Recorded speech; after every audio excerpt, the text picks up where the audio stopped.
Hello again, everybody.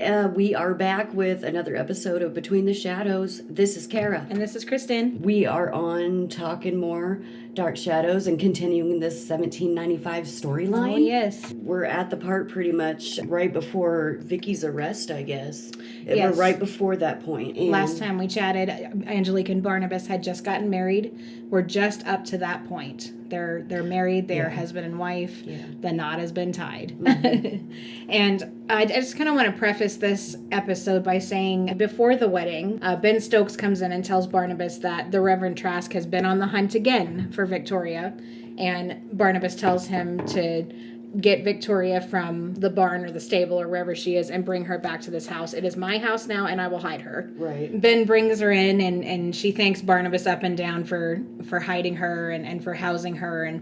But then she begins to tell him the truth of who she is and where she came from. Yeah. And she tells him that she comes from another time, 1967. And she tells him all about the family and the man who looks very much like him and even goes by the same name of Barnabas. Mm-hmm. And she tells him that they had a seance, and that's how she got there in this time, 1795. Yeah. Unfortunately, this does make Barnabas just a little bit suspicious of her. And when she's has gone to her room, Ben Stokes, he asks Ben Stokes if there was any possibility that she could be a witch. Yeah. But Ben immediately, no, Mr. Barnabas, she's not a witch. Yeah. And he would stake his life on it. And even though Ben cannot name the witch, he is at least able to tell Barnabas that he is sure Victoria is not a witch. Right. So that's just up to the point where we are. Angelique and Barnabas are married. And after they're married, Angelique is still terrified and frightened to the point where she can't sleep because of Jeremiah's ghost. And she kind of wanders around the old house exhausted because she hasn't slept all night. And she can't figure out a way to send Jeremiah back to his grave. And I think she's probably terrified of running into him again. And she's racking her brain trying to figure out how and why he turned on her all of a sudden. Mm-hmm. And while she's wandering around the old house, she runs into Victoria, who, has taken refuge there thanks to Barnabas and Ben Stokes. And I think she hears like a noise coming from Vicky's room. She knocked over something or something. And yes, and she thinks it's Jeremiah. She's like, I'm not afraid of you, and opens up the door, and there's Vicky. Yeah. Yeah. And she even calls her Vicky, which is so funny to me because it's 1975 and 1795. It's the same numbers. They're just jumbled. Forgive me, y'all. It's been a long day. Angelique wasn't aware that Vicky was staying there, and she immediately goes from "I'm not afraid of you, Jeremiah" to "Why didn't Barnabas tell me? Mm-hmm. Why didn't he tell me that we had a guest in the house?" And she even asks him that later. Angelique informs Victoria that she and Barnabas are now married, and Victoria is shocked. Yeah. She claims it's because it happened so suddenly, but I believe it's because the history books never mentioned Barnabas marrying, let alone being married to Angelique. Yeah. This was not something that she read in the family history, so she's like, what? Mm-hmm. And we have to remember that the history book says that Barnabas went to England and died there before he ever got married or had children. Yeah, there was no other story about Barnabas. It was just that period. He went to England and lived a long and prosperous life. No record of marriage, no record of children. So yes, this understandably was a shock to Vicky. And Angelique, she feigns kindness, you know, and she assures Vicky that no one's going to find out that she's hiding here. And she can stay as long as she likes. Mm-hmm. But as she walks out of the room, she's got that smile on her face. Like, she's like, I'm going straight to Trask, girl. Yes, exactly. she's like, nobody, Trask will never find out you're here unless somebody tells him, and I'm sure no one will do that. Mm-hmm. And then cue the Grinch smile. Mm-hmm. And but she turns around and goes to Barnabas. Yeah. And questions him as to why he let her stay there. And you can detect just a bit of jealousy in her voice as she's asking. And she even asks him if she has a reason to be jealous that Victoria's there. And Barnabas tells her he's only hiding her there because he doesn't want Trask to find her. And he claims he didn't have the opportunity to tell her with the wedding happening and Angelique being abducted. And she starts again on her supposed suspicion of Victoria being a witch and how the things around them can't be explained. But Barnabas quickly defends her and says that he doesn't believe in witchcraft, first of all. And even if he did, what reasons did Vicky have to attack the family? Right. She had no reason. There was no motive. So, Angelique lets it go, but decides to use it to her advantage to make it look like Victoria is the witch. Mm-hmm. She's ready to cast a spell over Abigail Collins.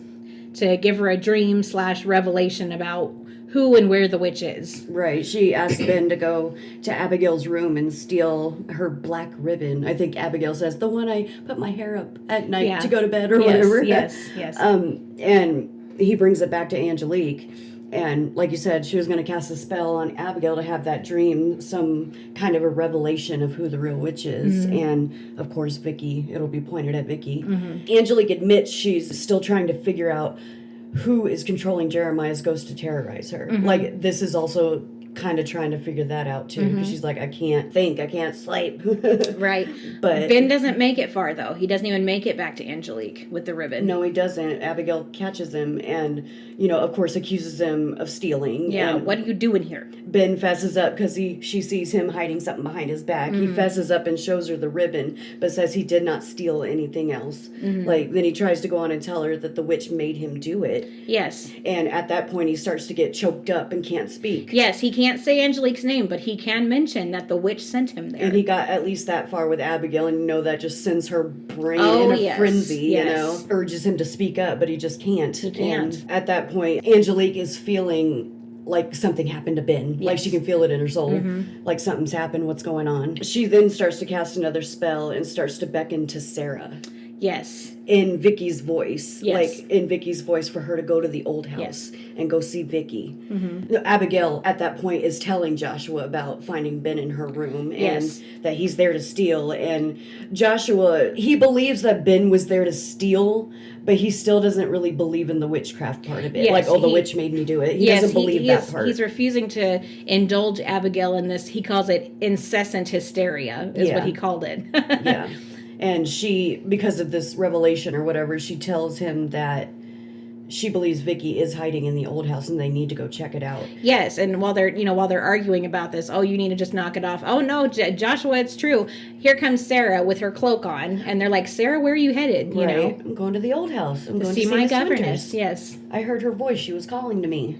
Yes. And of course, Abigail asks her to explain, well, did you actually see her or did you just hear her voice and this and that? So she pretty much demands to Joshua to let Sarah go to the old house, but we'll follow her there. Yes. And it's like, and I still don't freaking understand the fold with these people and Abigail. I know. Like, Joshua's such a hard ass, but he's willing to fold to whatever she says. I don't get it. I don't understand it either. I don't, and it ticks me off. It's like, as a woman of this century, how did you get a pair of balls so big that anybody is willing to listen to you? Right. That's what gets me. It's like, who are you? You don't have a penny to your name. You don't have any sort of riches, because Barnabas states later.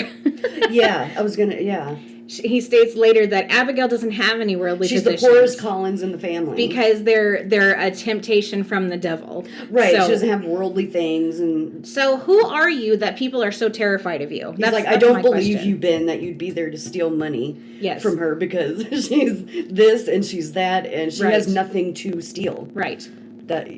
So I mean, at this point, Angelique is she's hell-bent on making everyone believe without a doubt that Victoria Winters is the witch. Yeah. And she realizes she has a few close calls and she can't afford to have any more suspicion put on her. Right. So she's trying to place the suspicion somewhere else and as quickly as possible. Right. And this is evident later on when Trask wants to perform his rite of exorcism on the old house. Right. And speaking of close calls, kind of the next scene, I guess, after we see Sarah leave the house, Angelique is there just snuffing out the candles of doing her spelling and stuff. And Barnabas walks in and he's like, what do you have the candles lit at this time of day for? Yeah, it's daylight outside. What were you doing? She's like, oh, I lost my brooch and it fell in the corner and I needed the light. No, I'm snuffing them out, this and that. And he's like, okay. Which is a very reasonable excuse, especially if you didn't suspect Angelique is the witch, so he bought it. Yeah, you know? yeah.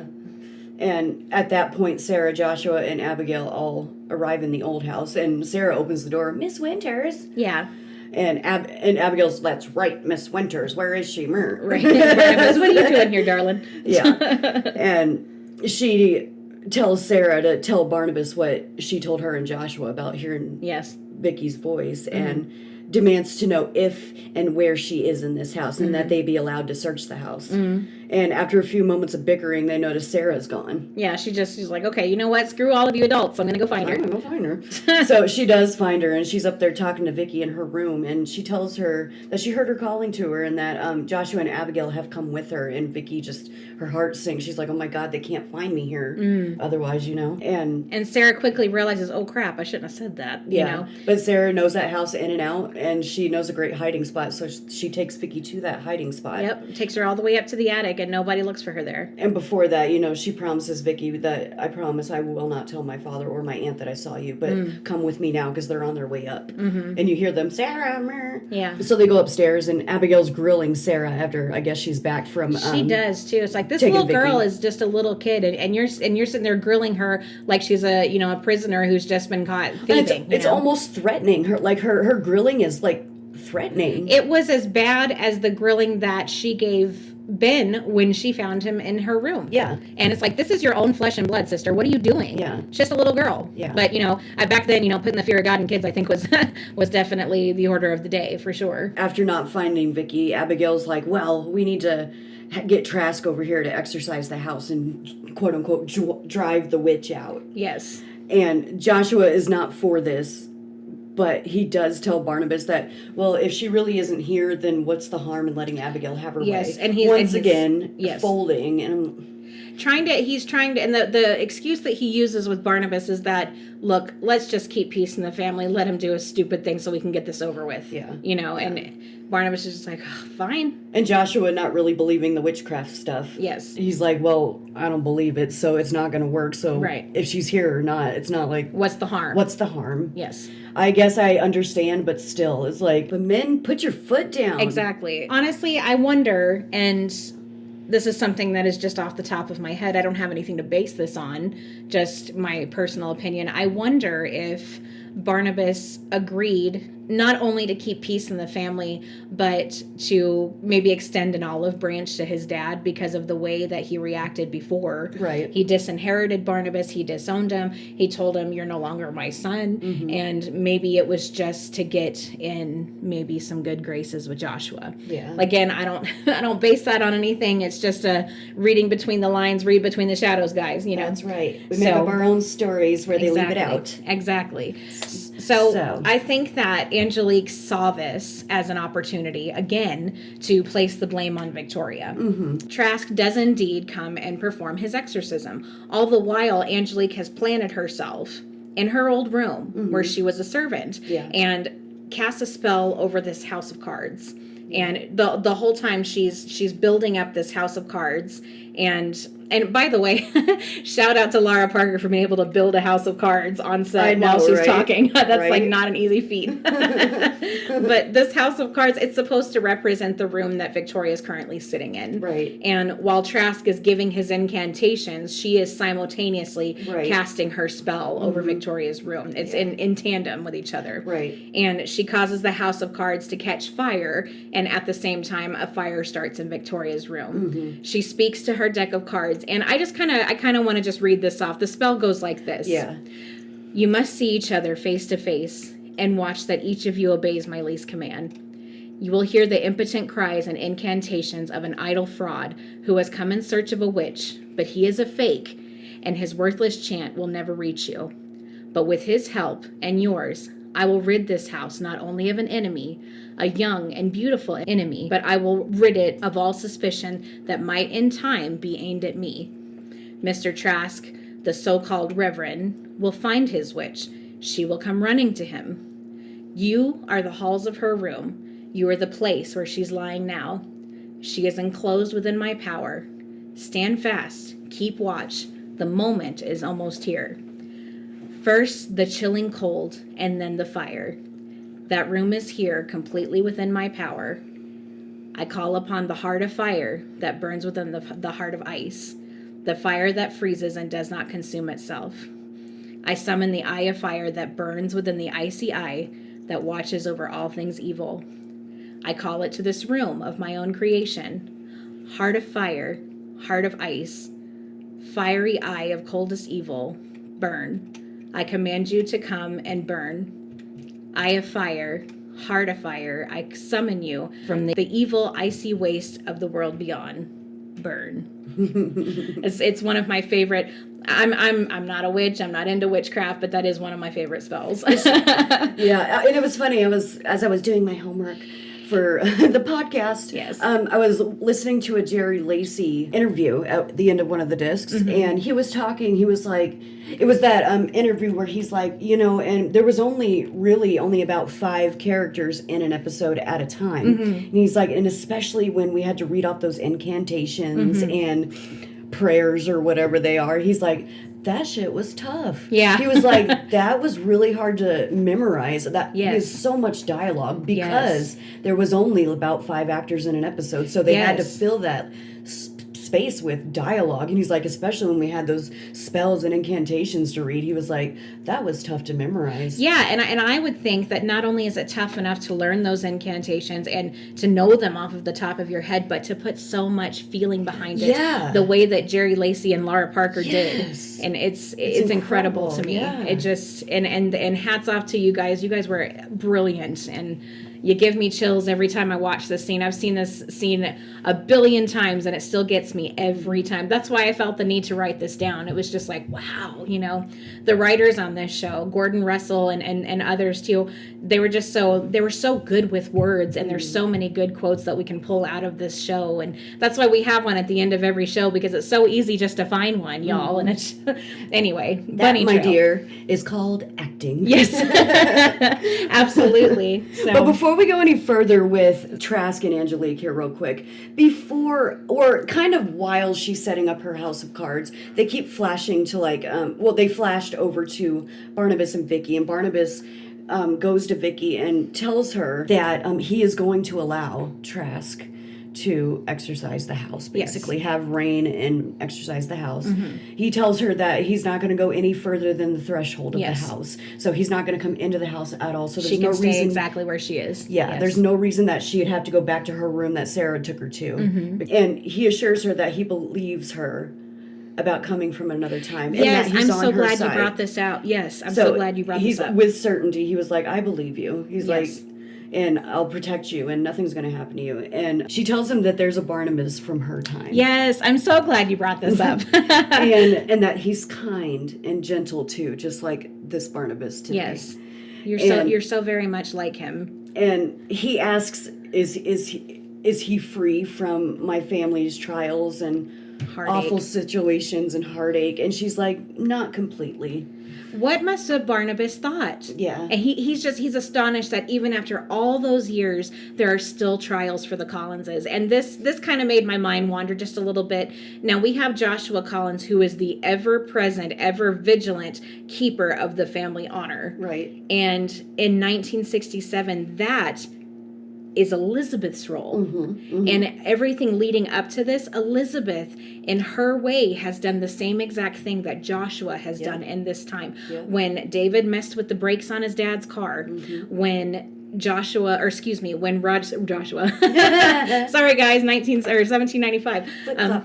But when Roger, when it came out that Roger was involved in a manslaughter case, and he framed Burke and paid off Sam Evans, all of that was kept under wraps. And had there been a family history book written, 50 years down the road, I wonder if that stuff would have been added, at the request of Elizabeth, and or what would have been changed. Yes, exactly. And, even the stuff about Liz that came out, she had her own demons, her own secrets with Jason McGuire, even though in the end they were completely unfounded because Jason was just a big fat liar. Right. But I don't know. But even like with Laura Collins coming back, I can only imagine that the history would have been written the same that it was for the past, however old she is. Right, several hundred years. Yeah, the history would have been written the same, yes. died by fire probably. Yes, exactly. Because that's what was in the Phoenix News, was this woman died by fire in her apartment or whatever. Yes. So and there was never anything else said, just died by fire, died by fire. Yeah. No other circumstances were mentioned, Yeah. Just it was kind of like the part that, the history books say that Josette married Jeremiah, but they left out the part that she was supposed to marry Barnabas. Right.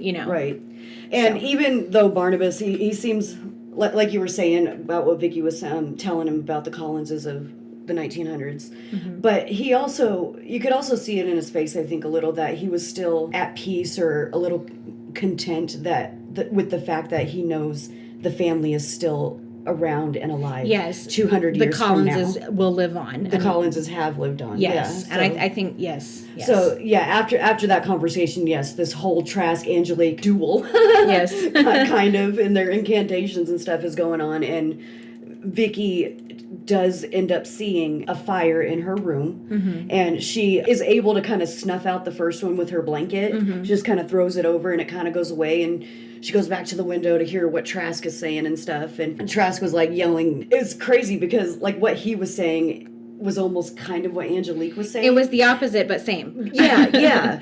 So, but anyways. The dust knows your name, and the fires of goodness will, will consume you. Yeah. Eventually, there's another fire. She tries to snuff it out, and it just won't go out. So she ends up just having to run from her room. Yes. And I just don't understand why you knew where Trask was at. Why the heck did you run right into him? Right into his arms. Why did you think he was going to help you and believe you there was a fire? Exactly. She ran out the front door into the waiting arms of Trask, who was waiting for the witch to be expelled from the house. And she knew this. And there are several doors to the old house, honey. You could have ran out the servants' quarters, Gosh. And or at least go back to your hiding room that Sarah showed you. Exactly. I don't and this leads her to be arrested for witchcraft, and she's taken from the house. I have the witch. Damn it. Yes. Oh, that ticked me off. Yes. I mean, Trask's exorcism was just about over. Yeah. Just about over when Victoria ran into his arms, and it was just like, you know. It's the same feeling I had when Abigail was questioning Angelique and she just completely went off track and lost it. Yeah. It was the same reaction. Before Vicky is dragged away from the house by Trask, Barnabas happened by Angelique's old room and heard her voice coming from the inside and the strange words she was saying, heart of ice, heart of fire. And what the heck is that? Yeah, and he doesn't really think too much on it to begin with. Like, okay, whatever. Maybe she's a weird one. She's from Martinique, that's a different culture. Yeah. But the thing that gets Barnabas is Angelique denies this, that she was in her old room, and tells Barnabas she was in the sewing room at the other end of the house. Right. And not her old room, and couldn't hear anything that was going on in the exorcism. Right. But before Barnabas could even investigate that moment when he was hearing Angelique, that's when Vicky started screaming, help, fire. Help. Yeah. So he had to go. He didn't even have time to investigate it or even open the door. Right. And Barnabas knows that Angelique is lying about where she was, and he's like, I'm not stupid. He was like, I investigated the sewing room when I was looking for Miss Winters, and there was nobody there. Right. And so this prompts him to go and find Ben. Yeah.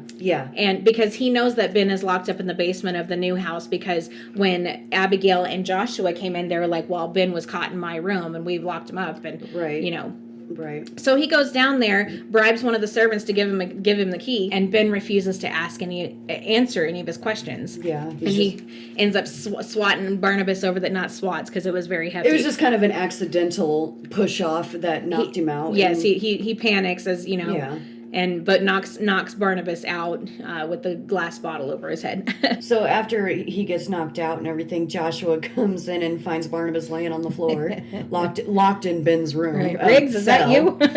He's like, I can't believe when I was told I came down here to find you. La-di-da. What are you doing in my house? Basically.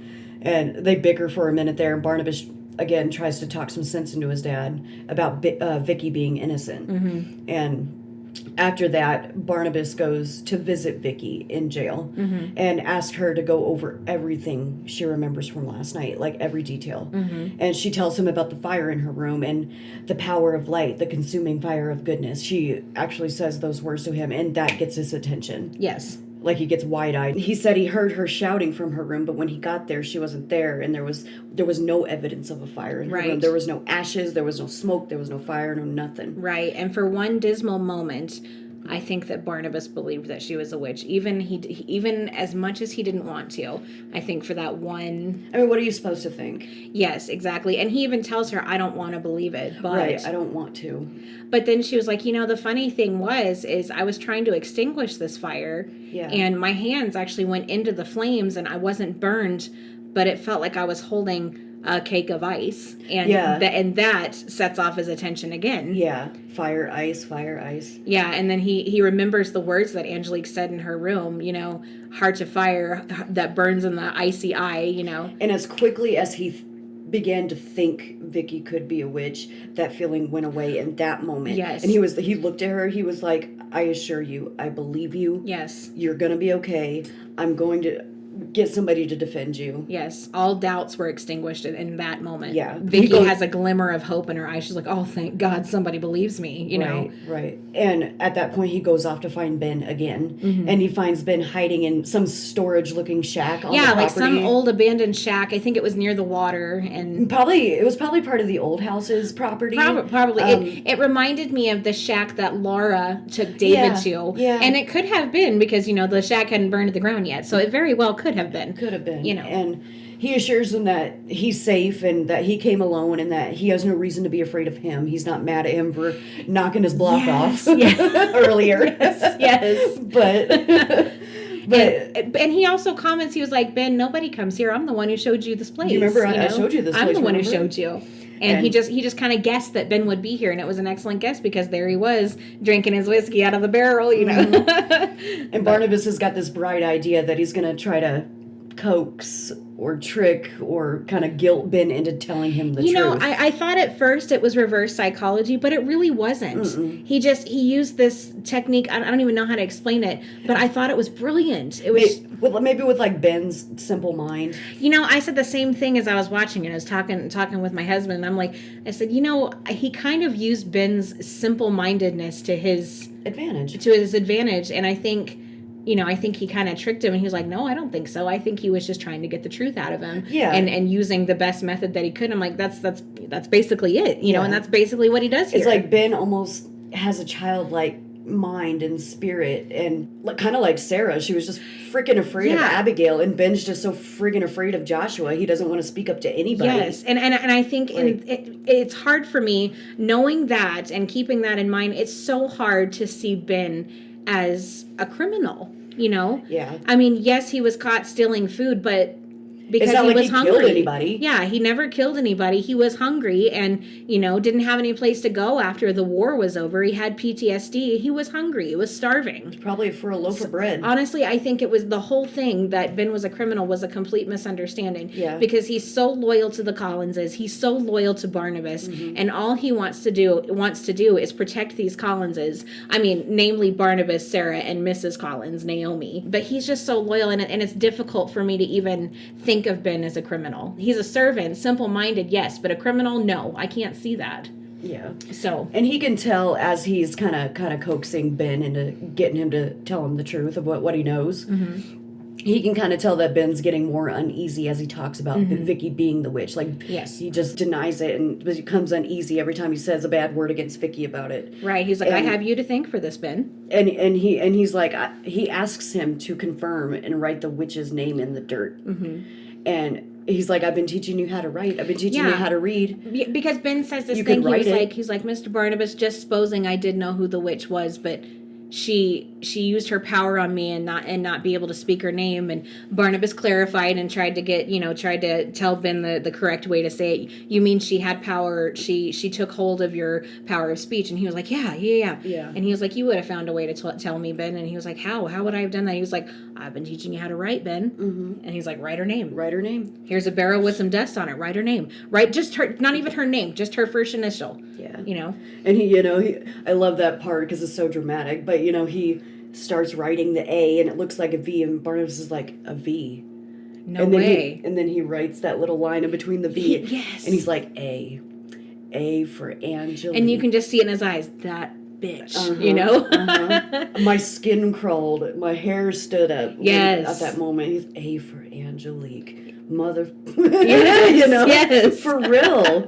That was that moment. And he's like, I'm out of here. I'm taking care of this right now. Yes, and that's basically what he did. He marched out of there. He is ready to kill this woman. He heads off, but Ben warns him, please be careful. Let me come with you. I know where she hides. I'll stand out in the woods with a gun. Yeah. And he tells her, he was like, why would she do this? Why would she destroy a family? And Ben was like, she says she loves you, man. And he just like loses his cool. He's like, love? She did all this in the name of love? Yeah. She destroyed a family all in the name of love? No, this was hate. I'll show her the meaning of hate. And he storms right out of there. I was like, the last thing he says before he walks away from Ben, he's like, they say revenge is sweet. Not for me. It's a necessity. Ooh.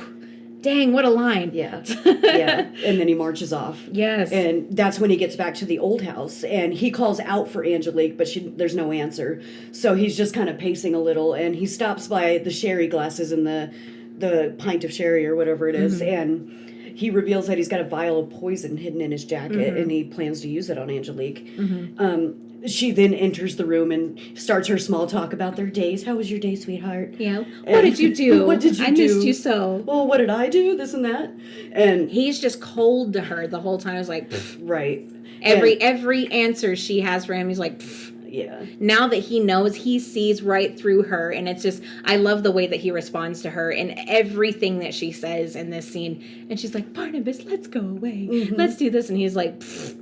I gotta be somewhere. It's like, but he offers her a glass of sherry and pours them up and drops the poison into her glass. And, you know, she's walking around with her glass, pacing and farting along and small talking some more. She will not shut up and take a sip of this sherry. Right. And then at that point, before either of them takes a sip, Naomi shows up. Yes. And she came to inform Barnabas that Ben has escaped from his cell. Yes. And wanted to see if Barnabas was okay. Right. And also that a package had arrived at Collinwood for Barnabas. It was a wedding gift. And he's for like... Barnabas and Joseph. Yeah. Oh, yeah. So basically, after a short time, Naomi... Oh, yeah. Yeah. Because Angelique offers her friggin' sherry glass. Would you like to come in and have some sherry? And Naomi being she's like, heck yeah, let's do this. Let's do this, girl. She's like, Sherry, you should have said that before. Right. So, yeah, she offers her glass, and Barnabas is desperately trying to find a way for his mother not to drink this. Mother, there's a chip in that glass. But... It was fun. I was laughing with Barry about this earlier because he saw that scene in particular and he was like, that was so staged. I was like, but that's what about it though, is like in his character, he was trying to stage that. Yes. Like, so, any excuse to get his mom not to drink this glass of sherry. Right. He's like, that was so on purpose. I was like, it was supposed to be on purpose. Yes. He was just trying to knock it out of her hand. Mother, there's a chip. Oh, shoot. I'm sorry. No. How clumsy of me. Right. And Angelique's, oh, let me clean that up, la-di-da. She gets the glass and she's like holding it up in the light and then she sniffs it a little. Touching the rim. And she's like, you're trying to kill me, aren't you? Well, because once she hears Naomi say, oh, Ben's escaped and she's like, oh crap, you know, and so she knows that Barnabas has gone there to question Ben. Did Ben give me up? Oh crap, you know. Yeah. So that's, you know, you trying to kill me. Yeah. So she's very She's very suspicious now, and Barnabas. So again, I'm sorry. I was watching this with Matt, my husband, also, and Angelique walks Naomi out to her carriage. Right. Yeah. And Barnabas goes to the desk and pulls out the dagger. I'm sorry, it's not funny. It's just my husband's reaction was funny. He was like, I couldn't poison her, so I'm just going to stab a bitch. Right. So basically. and that's what he does. That's what he does. He goes to her room in the middle of the night. I think this was before the time that married couples were sleeping together, other than to procreate. Right. So he goes to her room and lifts that dagger up and goes to stab the pillow or whatever is bunched up under those blankets. Just full force, he puts the knife down and it was just pillows. Yes. But before that, when Angelique walks Naomi to her carriage, she's like, oh, I'll walk you out, this and that. He tells his mom to go ahead and have Riggs bring in the package. Yeah. And he's opened it up before Angelique gets back in the house. And there's the portrait sitting there. And she's like, not a wedding present for us. Right. She's like, let me just take it away. I'll put it away. And she's like, why do you keep looking at her? Do you still love her? And the whole time I'm going, this is what he told you when you were married. Yeah. It's like, if you can accept my feelings for Josette, I'll marry you. You knew his feelings for Josette. You were supposed to accept it. That was the condition, you know? Yeah. It's like, do you still love her? Well, of course I do, you know? And she's like, oh, well, I'll just go put this in storage. He's like, no. He's like, I'm going to contact Andre because I'm sure he'll want it. Right. I gotta say, at least at this one particular moment, Angelique at least admits that, oh, I was just being jealous, Barnabas. Yeah. I was just being jealous. Yeah. Barnabas actually, in that moment, too, asks/says, was she really in love with Jeremiah? Yeah. Or was she put under a spell? I can't believe you'd think of her even after what she did to you. Oh, yeah? What'd she do to me, Angelique? It's like, was she really in love with him, or was she under a spell? And it was like, well, she betrayed you to your uncle. Did she? Right. You know, or was she under a spell? Yeah. But, she beats around the questions and tries to question him in return. Yes. To throw him off the subject and stuff. Yes. But yeah, that's when he goes to her room, and Yes. then full force, boom. And then that's where the episode ends. Yes. Until you get to the next one, then he pulls back them covers and it's nothing. And Angelique is standing there expecting him. And then you hear in the background, do you really hate me that much? Yeah. The answer is yes, honey. Yeah. And at this point, all of the cards are on the table. He just Barnabas, spills. yes, straight He up tells her, spills. I know you're the witch. Yeah. And she tries to do this very somber, very remorseful, I never wanted you to find out. I if you want me to stop, say the word, I'll stop, you know. Oh, I did it all because I love you. And Yeah. if you don't believe it, this is why. And Right. If we could just start over from here, there'd be no more witchcraft. And Barnabas just scoffs in her face and says, do you really think that that could happen after what you've done? And he, you know, raises the knife again, and just with a simple raise of her hand, it stops. she stops him. And it hits the floor. Yes. And she was like, I have many powers. And he scoffs again and raises his hands to choke her. Yeah. But he can't. Because Angelique has it in her power to stop him. Yeah. And she says that she could cast a spell to make him love her, but she wanted him to come to her of his own free will. Right. And to say that Barnabas is pissed, it would just be a total understatement. Yeah. At this point, Barnabas is out for blood. And all of the odd things that have happened up until this point, it finally makes sense. It's starting to make sense. The choking, the marriage betrayal, the sudden, it was like, when were they alone? How did they get, you know, how are they in love? And, you know, the sickness that fell on Sarah, all of it is starting to make sense. Right. And basically, argument and whatever gets to the point where she's like, basically, she threatens him, if he acts anything more than a devoted husband, she will kill Josette. Yeah, this is the other ultimatum. It's like, you're going to stay here and be my loving, attentive husband, or I'm going to kill her. Like her words, for her life, you will remain with me. Yes. So. Yes. So Barnabas goes to Collinwood to see Josette. Oh my Yes. goodness. Yes. Yes. I love it. Devoted husband. I Yes. love it. But It's like, you've already been unfaithful to me. You've already been unfaithful. No, I have not. The way he said, no, I have not. But anyways, he goes to Collinwood to see Josette, but he runs into Millicent. Nathan and Millicent are canoodling. Yeah, they're canoodling. It's And then, and I'm ruined. I'm ruined. But Millicent is she's so very eccentric and she's wound like a drum, man. She could pop at any time. they say that she's very fragile, like her health is very fragile. I don't know if that they sometimes they insinuate that it's her mental health, and sometimes they insinuate that it's her physical health. Well, and I think that Millicent is just a little bit of a hypochondriac too. Yeah. So Yeah, but he asked Millicent if she would go wake Josette because it's nighttime. Millicent It's even shouldn't late. be out of the house. She snuck out Yes. with Nathan. But then, as he's asking Millicent, of course, the Countess is in the background eavesdropping on everything. And she's like, oh, really?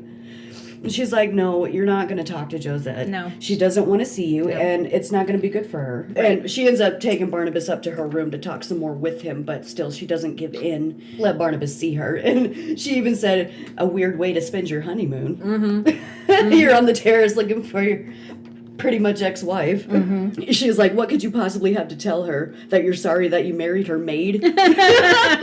Thank you, Natalie. I cracked. That was funny. I did. I rewound it. It was so funny. Sorry that you married her maid. What could you possibly have to tell her? Right. That you're sorry you married her maid? Now, unfortunately, Angelique is seeing all of this because she cast another spell. Oh, yeah, the eyeball spell? She sent out a bat to spy on Barnabas and everything that he did. Foreshadowing. Right. He tells the Countess, basically, that Josette is in danger and that he just can't say anything, really, until he knows what he's going to do about it. Right. He just trust me, please. Yes. Like, he begs her to listen to him, and she's just set in her decision.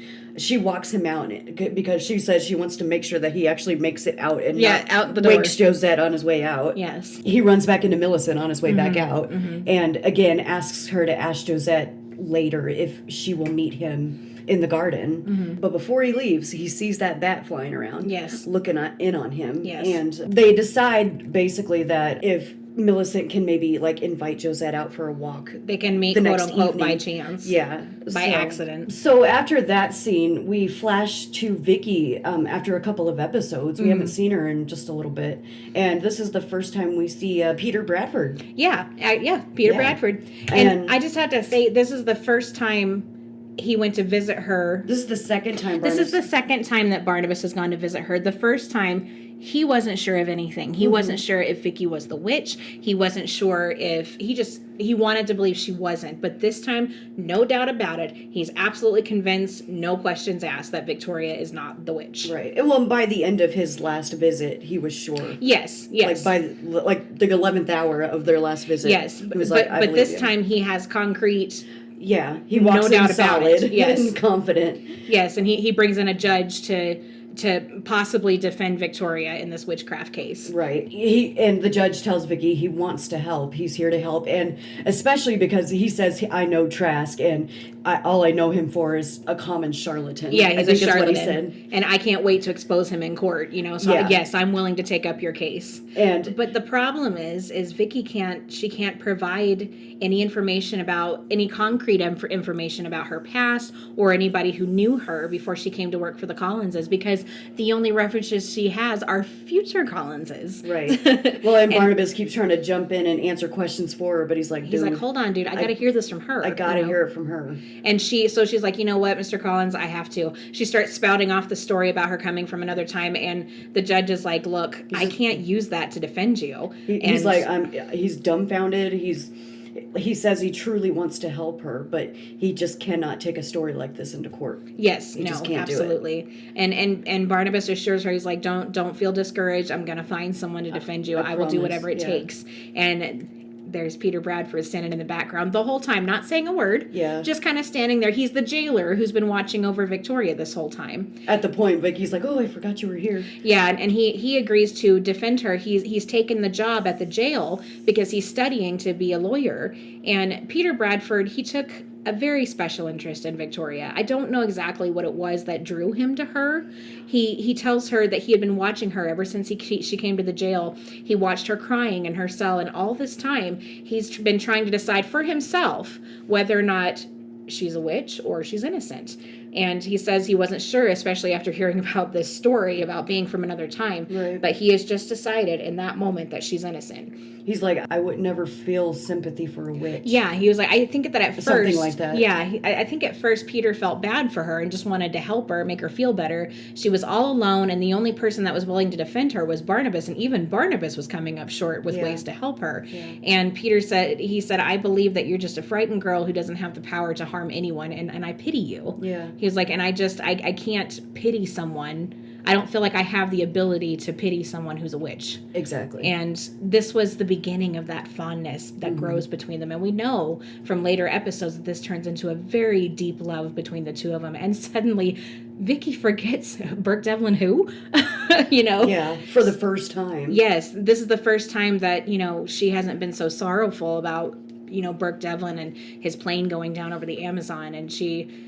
all of a sudden she's got this man in her life who, she met in the past. Okay, P.S., here's a bunny trail for you. Mm-hmm. So I just picked up the book. I posted it on the Facebook page. Mm-hmm. I just picked up the book, The Heiress of Collinwood by Laura Parker, and I've started reading it. And I tell you what, guys, I'm only into like the first few chapters, but I tell you what, I cannot put this thing down. Mm-hmm. It is so good. But the reason I bring that up is because the book opens in 1797, and Victoria is married to Peter in 1797. Nice. And it just, oh man, it got me. Yeah. And so yeah, I just wanted to bring that up, y'all. If you had me at 1797. Yes, I know. So I mean, anyway, that was just a little bunny trail there. But y'all, if you can, I haven't finished it yet, but I can tell, man, it's going to be a good one. It's a page turner. Yeah. So getting back on with this, so Barnabas does indeed meet up with Josette, and Millicent's chance meeting was a success, and he tells her, look, you're in danger if you stay here. And Barnabas also takes this opportunity to tell her that her marriage to Jeremiah was a lie. Yeah, and she was under a spell. Yeah, he tells her that they were both under a spell and didn't willingly deceive him. Yeah. And Josette tells him that her marriage to Jeremiah seemed like a dream now, mm-hmm. and when it was happening, it didn't even feel real. Right. And Barnabas tells her that it was a witch who had cast a spell over both of them, and that she is still plotting, and that's why she's got to leave. It's like, look, your life is in danger. Yeah, like you will die here if you do not leave. he will die. And even though Barnabas knew his life was in danger, he knew Josette's life was in danger, he took that initiative to tell Josette, look, you got to get out of here. I love you. I don't want to not see you, but you got to get out of here. Yeah. And eventually I'll come and find you, but you've got to get out of Collinwood. Right. And he even sets her up at some inn outside of, what did he say? Boston. Outside of Boston. Yeah. She tells her Aunt Natalie that she's planning to leave Collinwood. No one can stop her, and she asks Natalie to say goodbye to everyone for her because she's leaving in an hour. Mm-hmm. And Natalie, of course, mon cher, tries to talk her out of it, but eventually realizing that she can't, she's like, well, then I just have to go with you. Yeah. That's just all there is to it. But before they leave, Barnabas gives Josette the famous music box. The famous music box, the one that he gave Maggie, the one that he gave Vicky. The music box is finally here. Now, it did come up one other time, just after Barnabas and Angelique were married. Angelique finds it in her bedroom, and Bart's like, what are you doing with that? And she was like, is it hers? He was like, no, it's mine, Well, that's true. He hadn't given it to her yet. Right, exactly. And before they leave, Barnabas, he gives her the music box, and as a reminder that they'll be together very soon. Yeah. And when Josette brings up his marriage to Angelique, Barnabas says, you know what? The next time we meet, we're not going to be married anymore. Yeah, she's like, this is the only thing you haven't brought up. And she's like, you're married. She's like, how is this going to be so? Yeah, I'm not going to be married to her. Yeah, for very much longer. I assure you, the next time we meet, I will not be married to Angelique anymore. Yeah. So the Countess tells Abigail Collins that they're planning to leave, and Abigail tells her that she can't leave because they need her testimony in the trial against the witch. And Natalie doesn't listen and tells her, look, we got to go. And so Abigail goes down to the old house to talk to Angelique and comments on the fact that Barnabas has hung Josette's portrait over the fireplace. Yeah, that's the first thing she sees. She's like, what is that doing there? And she's like, well, over my objections, he hung it this evening. Well, I should think you would object. I should think you would have. Yeah, she's like, I just told you I did, woman. But, she comes there to ask Angelique to be a witness because the Countess and Josette are leaving. And Angelique is just livid over She's like this. internally freaking out. Her eyes get all big and my gosh. Yes. And when she realizes that Barnabas has sent Josette away, she tells him that he's made a huge mistake. Yeah. And she makes him look at Josette's portrait, and it begins to change. Yeah. The portrait goes from being a beautiful picture of Josette to showing Josette as like a zombie-like creature. A bloody skeleton figure. Yes, with a bloody dress. And Barnabas isn't fazed by Angelique's threats. He's like, look, I'm sick of you. You will not deceive me. Yeah, and I think it pissed Angelique off. Yeah. And she insists that, Barnabas, you'll be sorry and you'll regret this, and she says that Josette may be safe, but no one else at Collinwood is. And she goes to retrieve Sarah's doll. Mm-hmm. And while she's retrieving the doll, Barnabas prepares that pistol. Yeah. And she comes down, and this she is how I'll quickly make you comes stay. back. Yeah, she does. She quickly comes back down with that doll. And this is how I'll make you stay. And she starts sticking pins in Sarah's doll one by one. She's like, do you remember when she was ill? This is why. She had a pain here in her shoulder and here in her chest. And she holds that pin over the doll's heart and tells Barnabas that she'll kill Sarah if he tries to come leave. any closer. Yes. And whatever. Barnabas panics and he pleads with Angelique, please just remove the pins. I won't leave Collinwood. And she was like, she's not fazed, and says that he will leave immediately if he doesn't have a reason. And she is very set on giving him that reason to stay. And Barnabas panics, goes over to the box that contains his pistol and shoots her point immediately, blank. like boom. Like point blank. Oh, Barnabas, what have you done? What have you done? And in her supposedly dying breath, she curses Barnabas. Yeah. And you'll never rest. Anybody who loves you will die. And this is your curse. This is my curse. And you'll live with it through all eternity. Yeah. And she slumps over, seemingly dead. And Barnabas pulls those pins out of the doll real quick style, And then, like, almost immediately, he gets up. He's like, Angelique?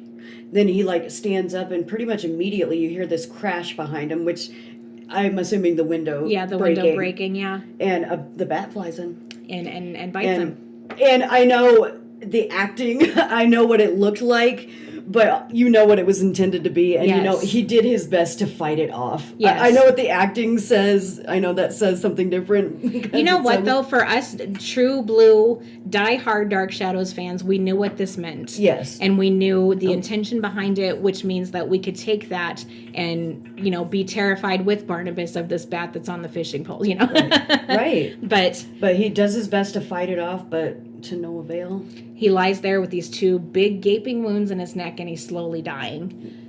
And far away on the road to Boston, Josette and her aunt have stopped off for the night. Yeah. And Josette gets this chilling sensation that something's wrong with Barnabas, and her neck starts to bleed. Before we even know that, she's just clutching her neck. Yeah, she's just clutching. And at clutching. that point, Natalie doesn't say anything about it. And it's obvious that what she's doing, but Right. Natalie doesn't say anything about it. Right. So she offers Josette a tarot reading. Yes. It's like, we'll read the cards and you'll see that everything's fine. Yes. And once she lays the cards out, though, they're very, very vague. And she's like, I just can't make out this message here. This card is here and this card is there. Right. And it's But surrounding this one. And the I lover don't card. understand. The lover card that represents Barnabas, it's surrounded on all sides by signs of destruction, Yeah. and she can't make anything of it. Right. But those cards being surrounding the lover card is bad juju. It's bad news. Right. And at that point, after the reading, she's noticing Josette's expression, and she finally notices her clutching her neck, and she's like, oh my God. She's like, your neck is bleeding. Yeah, for no apparent reason, she keeps wiping it away, and the blood keeps coming, but there's no scratch, there's no wound, and There are 2 bites there? on Josette's neck. There are 2 bites. And every time Natalie goes to clean it off, she gets it all clean, it just starts to bleed again. Yes. And she can't keep it clean. It just oozes. okay. And I mean, this goes on for some time before they decide that Josette decides, look, we got to leave. We got to go back. We got to go back. Yeah. She's like, there's something wrong. It's Barnabas. We got to go. Just like she was adamant about, we're leaving Collinwood in an hour. Yes. We're leaving right now. And she was as adamant as she was when she was in that hotel with with Jeremiah. She's like, we got to go back to Collinwood. We got to face what we did. Mm-hmm. Now, Josette is spoiled, so whatever Josette wants, she's going to get. Josette gets. Yes. So back at Collinwood, Ben Stokes shows up at the old house, and he walks in, and Barnabas and Angelique are both unconscious. It's like a bloodbath on the floor. Yeah, there's a here. bloodbath all over the floor. And 2 passed out bodies. yeah, sprawled all over the drawing room floor, and he instantly has some satisfaction. Oh, he's killed her, And It's like somebody's finally killed her. yes, but he quickly recovers when he sees Barnabas. He's like, oh crap, but she killed him too. Oh no, he's not dead. And so he takes him up to his room because he can't go to Collinwood and ask for help. Yeah, he thought about it, but he's like, they're gonna take me back. They're gonna lock me up. Yeah, if I go back. So he's gonna try to find a doctor. He gets him up to his bed, and Barnabas finally comes to enough to tell Ben that she placed a curse on me. The bat attacked his throat. The bat attacked his throat, and Ben was like, she's dead. She's like, I didn't think it was possible for anybody to kill her. Yeah. But and Barnabas is like, she's dead. He's like, He was like, but are you sure? And he was like, anyone who's lost that much blood would have to be dead. Yeah. But then, ba-boom. Boom. Here There she comes. With her bloody shoulder and all. And God. she claims she was just angry and thought she was going to die, and she's going to try to lift the curse if she can. But that was almost like a perfect, that was one of the most perfect soap opera moments of Dark Shadows. Yes. When she's dead. Nope. Here I am. Nope.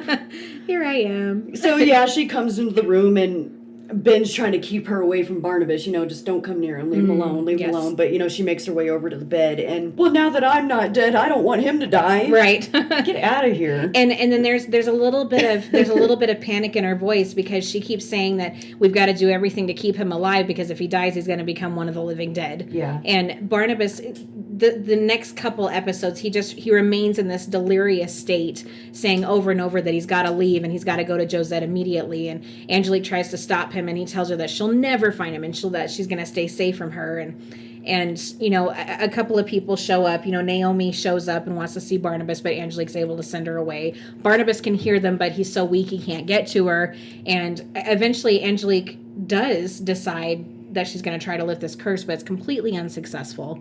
And she even tries to blame Barnabas and said, if only you hadn't tried to betray me. Yeah, I know. Make it all about you, girl. Yeah. But I love when she was telling Ben about he's going to become one of the living dead and this and that. And she basically tells Ben, if there's any way I can lift the curse, I will. And Ben was like, I don't trust you as far as the door. Yes. I don't trust you for nothing. Yes. Oh my goodness. But yeah, that's when they flash back to Natalie and Josette trying to clean her up. But every time she wipes it away, it bleeds again. Mm-hmm. And that's when Josette insists that they make their way back to Collinwood. Yes. And Natalie just begs her, is like, everybody's already asleep. Our coachmen and drivers are already asleep. The servants. And like, if you can just wait till first light, we will leave. Yes. And so she agrees. But it looks like she sleeps down like in the common room of the hotel or something. Like she's sitting by the fire. Because Natalie's like, well, I'm going to my room. Yeah. Maybe it was Josette's room. Maybe she was in Josette's room. Or maybe, they're rich, so maybe it was just, there's suite. a huge suite, like a sitting room. And yeah. We just don't know. That the details are a little bit obscure. But Josette falls asleep in that chair all night by the fire. And then a bat. Yeah, appears outside the window. The bat finds her hundreds of miles away. Yes. So this kind of goes on. This is very drawn out, this whole Barnabas being sick. And, Josette finally makes it back to Collinwood, and then she marches down to the old house, and Angelique tries to kick them out. But instead of remembering that Angelique is now the mistress of this house, Josette's aunt, and she, well, screw you, Angelique, we want to see him, Eventually, Josette hears Barnabas calling to her, and so now they both know, and the Countess tells Angelique, look, he got to see a doctor. And Angelique was like, it's the plague. Don't you see why I'm trying to get you to leave? It's the plague. And she was like, well, he still needs a doctor. Well, the doctor comes and says the same thing, and we've got to take his body away.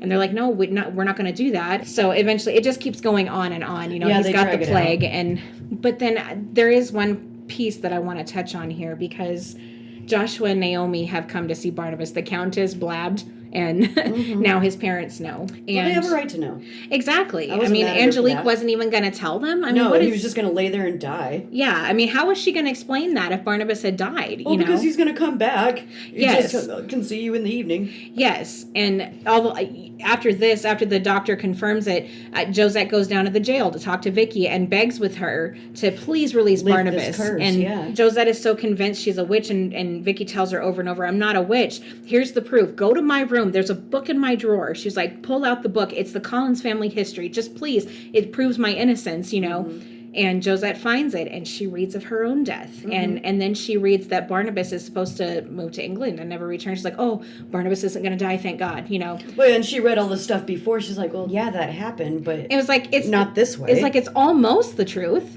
And that's what, I think I'm thinking of the Revival series, guys, because I just watched it again. Yes. But whatever. In that one, Natalie was like, things are happening, just not in the way they're really happening. They're being told in a different way. Right. But we still can't stop these things from happening no matter what we do. Right, exactly. And that's basically what this Natalie was saying, too. Right, exactly. So they're a little bit relieved because, they read this book, and because some of the facts are right, they're going to take it all for a gospel here. So Joshua and Naomi have come to see Barnabas, and Joshua takes this moment, too late, but Joshua takes this opportunity to apologize to Barnabas. Yeah.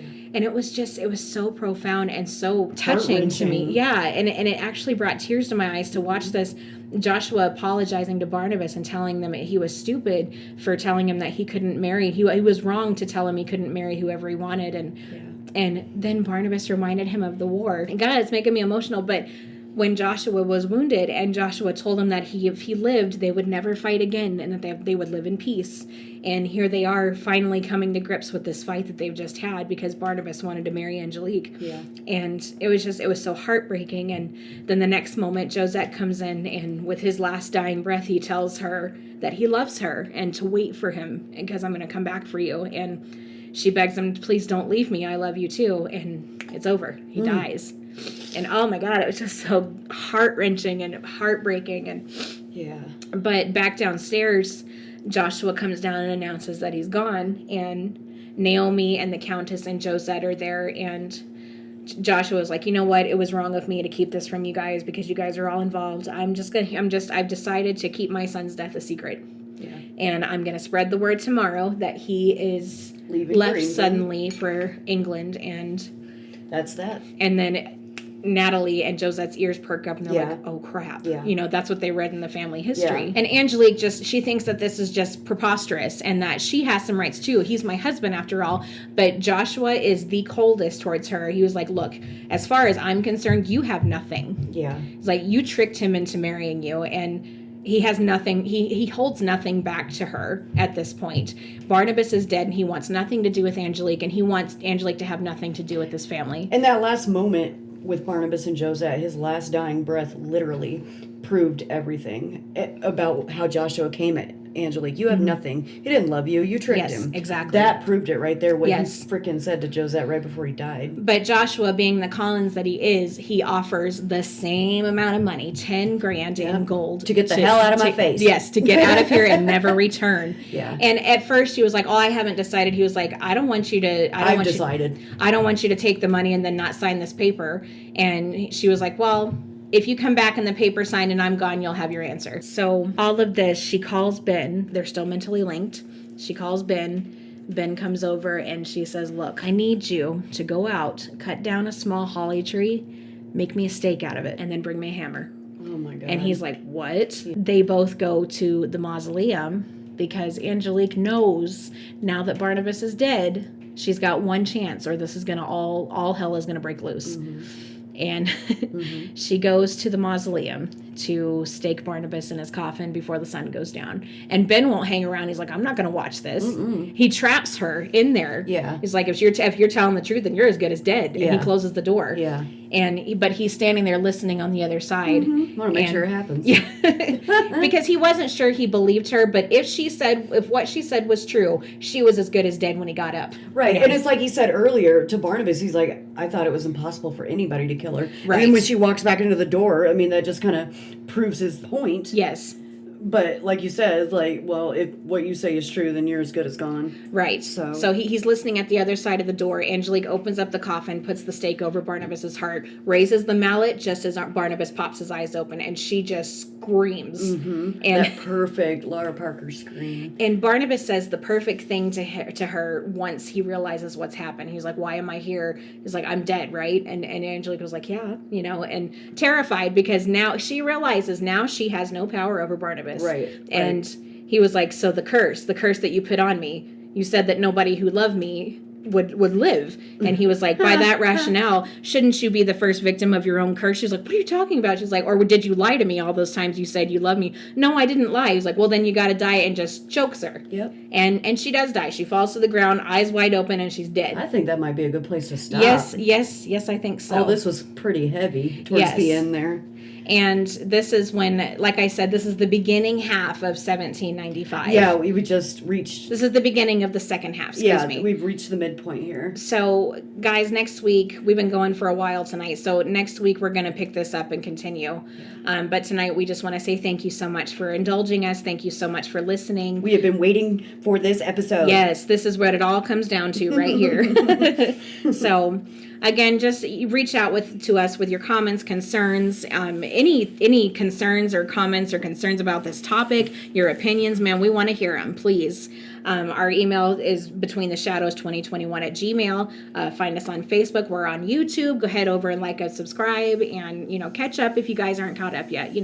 I suppose if you're here, then you're already caught up. But, so until next week, guys, just remember to keep it between us and the shadows. Good night, everyone. Good night. You didn't do the job well enough, Barnabas. I am not dead yet. And while I can still breathe, I will have my revenge. I set a curse on you, Barnabas Collins. You wanted your Josette so much, well, you shall have her. But not in the way that you would have chosen. You will never rest, Barnabas. And you will never be able to love anyone. For whoever loves you will die. That is my curse. And you will live with it through all eternity. You've been listening to Between the Shadows, a Dark Shadows podcast. All original Dark Shadows music, video clips, images, and media are the sole property of Dan Curtis Productions and is only used to promote Dark Shadows and should not be distributed, copied, or reproduced.